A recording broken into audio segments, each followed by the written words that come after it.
और इतना बेशर्म है हमारा प्रधानमंत्री जो बलात्कारी है, उसके लिए प्रचार किया, किसानों को मारा, 4 किसानों का खून किया, मजदूरों का भयंकर शोषण, दलित, आदिवासी, महिला, मुसलमान लगातार जाति के नाम पे गाली और चंदे के लिए भारत की जनता मरती है तो मरे, यही मोदी जी का जीवन मंत्र है। किस बात का इतना घमंड है?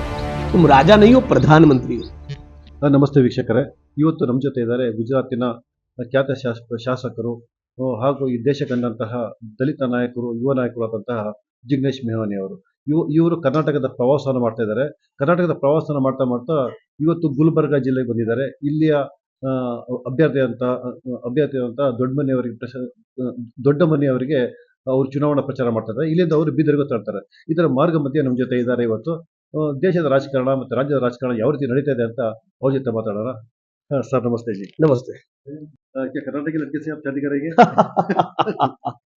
जी कहिए। सर, अब देश में ये माहौल, लोकसभा चुनाव किस मुद्दे पे चल रहा है? देखिए, CSDA का भी एक सर्वे आया है कि इस चुनाव में मंदिर और भ्रष्टाचार से भी ऊपर बेरोजगारी और महंगाई के मुद्दे पर लोग वोट कर सकते हैं। मैं मानता हूं कर सकते नहीं, करेंगे, क्योंकि लोगों की भी पेशेंस और धीरज की परीक्षा मोदी जी ने ले ली है। सबको उम्मीद थी कि 14 में कुछ नहीं हुआ तो 16 में होगा, 16 में नहीं तो 18 में, और एक टर्म देते हैं तो 19 में भी प्रधानमंत्री बनाया, 19 का 20 हुआ, 22 हुआ, 24 आ गया। न बेरोजगारी कम हुई, न महंगाई कम हुई। मणिपुर में महिलाओं को नग्न करके घुमा रहे, यहां रेवन नाका, दुनिया का सबसे बड़ा स्कैम बाहर आया। समाज को हिंदू मुसलमान में बांटने की राजनीति, डॉक्टर बाबा साहब अंबेडकर के संविधान के ऊपर खतरा, आरक्षण के खिलाफ लगातार बोलना। राहुल जी कह रहे कि कास्ट सेंसस करवाइए, क्या प्रॉब्लम है?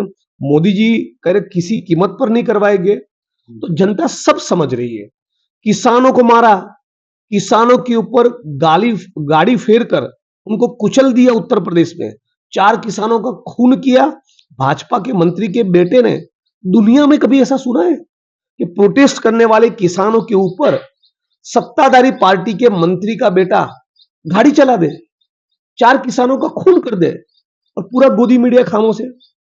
किसान आंदोलन कर रहा है तो उसको आप बोल रहे हो नक्सलवादी, आतंकवादी, खालिस्तानी, एंटी नेशनल, राष्ट्रद्रोही, अराजक। ये लैंग्वेज किसानों के लिए। 750 किसानों की मौत हो गई, 1 सेकंड मोदी जी उनके पास नहीं गए। किस बात का इतना घमंड है? तुम राजा नहीं हो, प्रधानमंत्री हो। ये लोकतंत्र है। तो जनता को समझ आ गया कि ये तानाशाह है, केवल अपनी मनमानी करता है, अपनी मन की सुनाता है, जनता के दिल की हालत नहीं जानना चाहता, जनता के मन की बात नहीं सुनना है। जनता के मन की बात सुनता और युवा को पूछता कि क्या चाहिए, तो युवा बोलेगा कि भाई रोजगार चाहिए। स्मॉल और मीडियम स्केल इंडस्ट्रीज को पूछेंगे तो वो बताएंगे कि हमारा पूरा क्षेत्र खड्डे में चला गया है। जीएसटी के कारण, नोटबंदी के कारण, उनकी पूंजीपरस्त नीतियों के कारण स्मॉल और मीडियम स्केल इंडस्ट्रीज बंद हो रहे, एंटरप्रेन्योर्स को आप सपोर्ट नहीं कर रहे, प्रमोट नहीं कर रहे। दलित, आदिवासी, महिला, मुसलमान लगातार जाति के नाम पे गाली, लगातार सेक्स के स्कैम्स बाहर आ रहे, मॉब लिंचिंग हो रहा है, मजदूरों का भयंकर शोषण।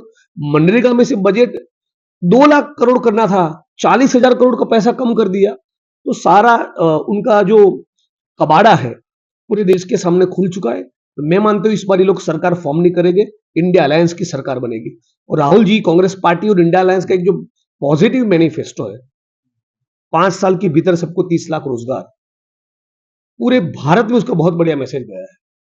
हर एक डिप्लोमा डिग्री करने वाले स्टूडेंट के बैंक अकाउंट में हर महीने 8,500। जब तक गरीबी रेखा से बाहर ना निकले तब तक, एक बार नहीं, 1 साल नहीं, जब तक गरीबी रेखा से बाहर ना निकले तब तक परिवार की एक महिला को उसको आइडेंटिफाई किया जाएगा। 1 साल तक 1 लाख। 400 से कम किसी को वेतन नहीं, चाहे आप प्राइवेट कंपनी में काम कर रहे हो और खेत में मजदूरी के तौर पे काम कर रहे हो, किसी फैक्ट्री में काम कर रहे हो, या मनरेगा के मजदूर है, 400 रुपये आपको वेतन मिलेगा। पूरे इंडिया के तमाम किसानों का कर्जा माफ, मिनिमम सपोर्ट प्राइस के लिए कानून। तो ये सारे मुद्दों के एक बहुत ही अच्छा मैसेज है। और जिस प्रकार से उन्होंने और सभी जाति और धर्म के लोगों को जोड़ने के लिए प्यार और मोहब्बत की बात को लेकर, मोदी जी आरएसएस और भाजपा का नफरत और हिंसा का एजेंडा है, राहुल जी का प्यार और मोहब्बत का एजेंडा है। और जो भारत जोड़ो यात्रा की, भारत जोड़ो न्याय यात्रा की, 10,000 किलोमीटर पूरे देश में घूमे, एक बहुत ही बढ़िया उनकी इमेज हुई है। असली राहुल गांधी को अब लोग पहचानने लगे हैं और मोदी जी को भी लोग पहचानने लगे हैं। वो जब मोदी जी देख का रहे मुझे हैं लगता है कि माहौल सुपड़ा का साफ होगा। मोदी मोदी मोदी अब वो वो नहीं कम रहा, हो गया वो। अब वो नहीं रहा, अब वो नहीं रहा, क्योंकि क्या है, main stream media, PR, branding, marketing की कंपनियों को करोड़ों रुपए देकर एक मोदी जी का लार्जर देन लाइफ इमेज खड़ा करने की कोशिश की गई थी। तो लोगों को लगा कि कुछ करेगा, स्मार्ट सिटीज बनाएगा, जीडीपी बूम करेगा, चाइना को जवाब दे देगा, चाइना को लाल आंख करेगा। चाइना तुम्हारी छाती पे चढ़कर बैठा है, 2-4 हजार वर्ग किलोमीटर जमीन हथिया कर बैठा है, उसमें गांव बसा दिए, इंफ्रास्ट्रक्चर खड़ा कर दिया, सड़कें बना दी, एक शब्द नहीं मोदी जी बोल पा रहे। और ये रेवन्ना वाला मामला देखिए, मैं आज आपके साथ कर्नाटका में बैठा हूं, गुलबर्गा में, बसवन्ना जी की धरती में बैठा हूं।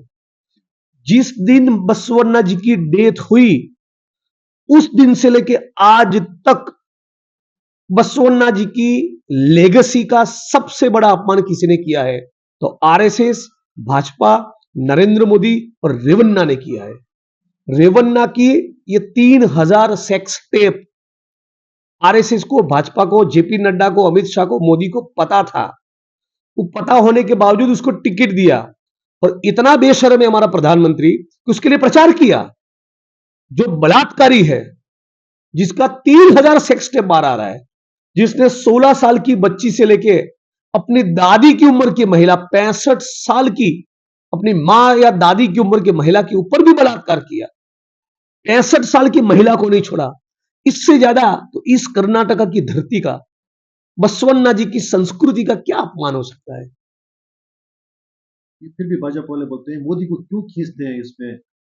क्यों? मोदी जी ने कैंपेन किया उसके लिए, मोदी जी उसका टिकट काटकर पूरे देश में मैसेज देके, मोदी जी बोलते हैं कि हम भारत माता की जय केवल कह लेने के लिए नहीं कहते, कोई भी हमारी पार्टी में मोलेस्टर या रेपिस्ट नहीं चलेगा, ऐसा मोदी जी को मैसेज देना चाहिए था ना। उल्टा ये बलात्कारी है, उससे आबरू नीलाम होगी दुनिया में, भारत की आबरू नीलाम होगी, क्योंकि दुनिया का सबसे बड़ा सेक्स स्कैम है। उसके बावजूद भी उसको टिकट दिया, उसके कंधे पे हाथ रखा, आशीर्वाद दिए, उसके लिए कैंपेन किया। बलात्कारी आपको मिला प्रचार करने के लिए और आप फिर कह दो भारत माता की जय। ये राम के नकली भक्त है। ये वो आरएसएस और बीजेपी के लोग हैं जो 52 साल तिरंगा नहीं ले रहा है, कभी जनगण मन नहीं गाए, तिरंगे को मनहूस कहा, अंग्रेजों की चापलूसी की, अंग्रेजों की मुखबिरी की, बाबा साहब अंबेडकर के संविधान का हमेशा तिरस्कार किया। और आपके माध्यम से गुलबर्गा और कर्नाटका के दलितों को 3 मैसेज देना चाहता हूं। एक, आरएसएस, बीजेपी और नरेंद्र मोदी सबसे ज्यादा किसी नेता को नापसंद करते हैं, वो है डॉक्टर भीमराव बाबा साहब अंबेडकर। आरएसएस, बीजेपी और नरेंद्र मोदी सबसे ज्यादा किसी किताब को नफरत करते हैं, वो है भारत का संविधान। और आरएसएस, बीजेपी और नरेंद्र मोदी सबसे ज्यादा किसी नीति या योजना से नफरत करते हैं, वो है आदिवासी, ओबीसी और दलितों को मिलने वाला आरक्षण। ये लोग घोर मनुवादी है, आरक्षण विरोधी है, महिला विरोधी है, दलित विरोधी है। वो चाहते हैं कि दलित, आदिवासी, ओबीसी और महिला गुलाम बन के रहे। और इसीलिए आसाम के मुख्यमंत्री ने बीच में ट्वीट किया था, फिर वो ट्वीट बहुत विवाद और कंट्रोवर्सी होने के बाद उसको डिलीट भी करना पड़ा। क्या था ट्वीट में? आसाम का सीएम कहता है कि ब्राह्मण, क्षत्रिय और वैश्य की सेवा करना यही शूद्रों का कर्तव्य है। पुरुषोत्तम रूपाला, भाजपा का जो नेता है गुजरात का, उसने कहा ढोल गवार पशु शूद्र नारी ये तो सब ताड़न के अधिकारी, यानी कि शूद्रों और स्त्रियों को तो मारना ही चाहिए। अनंत कुमार हेगड़े ने कहा हम यह संविधान बदलने के लिए आए हैं। विवेक देबरॉय, मोदी जी का आर्थिक सलाहकार, वो भी कह रहा है कि हम लोग संविधान बदलने के लिए आए हैं। तो डॉक्टर बाबा साहब अंबेडकर के संविधान से इतनी नफरत आरएसएस को, भाजपा को क्यों है? क्योंकि वो दलितों को, महिलाओं को गुलाम बनाने के लिए मनुस्मृति का शासन चाहते हैं, संविधान का नहीं। ये जो प्रज्वल गवाना का सेक्स स्कैंडल है, इसमें बीजेपी और नरेंद्र मोदी ये क्या करना था और क्या कर सकते हैं? उनको पार्टी से निकाल देना चाहिए था, उसकी खुद गिरफ्तारी करवानी चाहिए थी। इतना बड़ा स्कैम है, सीबीआई को इन्वेस्टिगेशन देना था मोदी जी को, पूरे देश के सामने प्रेस कॉन्फ्रेंस करके अनाउंसमेंट करना था, मेरे भारत के अंदर इस प्रकार का कोई भी कैरेक्टर है, मैं नहीं सहन नहीं करूंगा, भले वो मेरे पार्टी में हो। उसकी गिरफ्तारी मोदी जी को करवानी चाहिए थी, क्यों नहीं करवाई? और उसका प्रचार किया। बलात्कार करने वाले लोगों का प्रचार करते कुछ शर्म, लज्जा है कि नहीं है? ये आपके संस्कार है क्या? भारत की 135 करोड़ जनता में आप क्या मैसेज दे रहे हो कि भारत का प्रधानमंत्री बलात्कारी के लिए कैंपेन कर रहा है? क्या सीखेगी इस मुल्क की जनता, नई पीढ़ी? ये बाबा साहब अंबेडकर और बसवन्ना जी और भारत का संविधान, तीनों का अपमान है। ये ये जो इलेक्शन चल रहा है, last question, then I will leave. Congress को क्या फायदा होगा? नहीं, बिल्कुल डेफिनेटली इंडिया अलायंस की सरकार फॉर्म करेंगे हम। इतना बढ़िया हमारा मैनिफेस्टो है। राहुल जी ने इतना संघर्ष किया, 10,000 किलोमीटर की यात्रा की, हम तमाम लोग लड़ रहे हैं। मैं आसाम की जेल में गया हूं, सारी कांग्रेस पार्टी लड़ रही है, इंडिया अलायंस लड़ रहा है। हेमंत सोरेन जी को जेल में डाला, अरविंद को जेल में डाला। तो ईडी, सीबीआई, इनकम टैक्स का जो मिसयूज हो रहा है, ये जो तानाशाही है, ये जो दादागिरी है, ये जो गुंडागर्दी है, लोकतंत्र के नाम पे मोदी, आरएसएस और बीजेपी जो गुंडागर्दी पर उतर आए हैं, वो पूरा देश देख रहा है। इनका सुपड़ा साफ होगा। अभिमान, अहंकार, घमंड राजा रावण का भी उतरा था, इस बार नरेंद्र मोदी का भी उतरेगा। तो मेरा लास्ट क्वेश्चन, जो इलेक्ट्रो बॉन्ड था और अपोजिशन पार्टी को जेल में इलेक्टोरल बॉन्ड के जरिए गाय के मांस का व्यापार करने वाली कंपनी से भाजपा ने चंदा लिया है।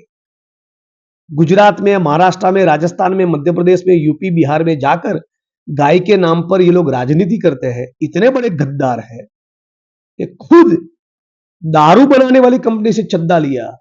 जिस कंपनी की जेब में 10 करोड़ नहीं, उससे 100 करोड़ का चंदा लिया। कंपनियों को डरा कर, धमका कर चंदा लिया। कंपनियों से सेटिंग करके चंदा लिया। कंपनियों के बड़े बड़े टेंडर देकर उनसे चंदा लिया। गाय के मांस का व्यापार करने वाली कंपनी से चंदा लिया। निम्न स्तर की, हल्की क्वालिटी की दवा बनाने वाली कंपनी से चंदा लिया। कोविशील्ड वालों से चंदा लिया। मतलब कि वोट और चंदे के लिए भारत की जनता मरती है तो मरे, यही मोदी जी का जीवन मंत्र है।